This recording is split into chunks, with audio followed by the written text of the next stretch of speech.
And that was the scene in the House overnight. Our Powerhouse Roundtable here to weigh in on what's next in the Shutdown Showdown. First, the take of a president who's been there. Bill Clinton was in the White House the last time the government shut down in 1995 and 1996. And when it was over, he was on a smooth glide path to re-election. His advice to President Obama: stand firm.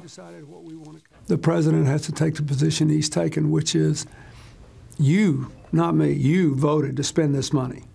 America is one of maybe the only country in the world that requires 2 votes to spend money. First, they vote to spend the money.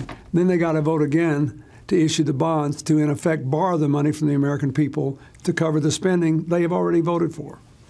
You can't negotiate over that, and I think he's right not to. But as you know, one of the things the Republicans say is that you did that. You did negotiate over the debt limit back in 1996. They do control the House, so doesn't the president have to negotiate, and they're banking on it?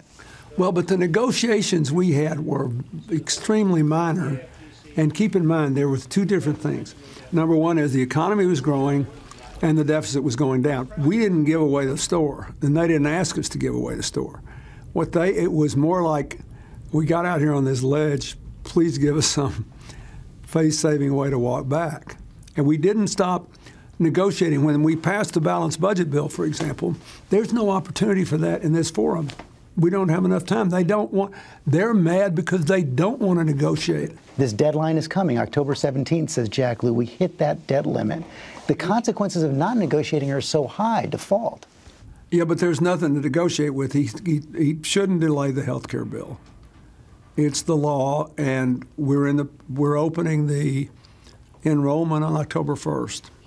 So I think that's a non-starter. If I were the president, I wouldn't negotiate over these draconian cuts that are going to take food off the table of low-income working people while they leave all the agricultural subsidies in for high-income farmers and everything else. I just think it's chilling to me. It seems almost spiteful. But doesn't it all come undone if there is a default?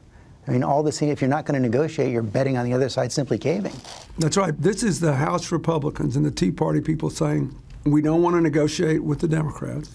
We want to dictate over the Senate, over the House Democrats, over the Speaker of the House of our own party, and over the President. We insist on dictating the course of the country. So you're saying you just have to stand up to that, no matter what the consequences? I do. It's terrible because all over the world, people see, like, you know, I listen to some of Senator Cruz's filibuster on the health care bill, are almost without exception the most, and he just kept making all these claims that just aren't so, and everybody knows they're not. They're African Americans, they're single moms. In other parts of the world where we draw investment from, they think, why is America majoring in the minors? But at some point, if they're going to change the way the Constitution works and fundamentally alter the character of our country and damage the future of a lot of kids, you just have to say no, and then hope that there'll be a basis for some agreement.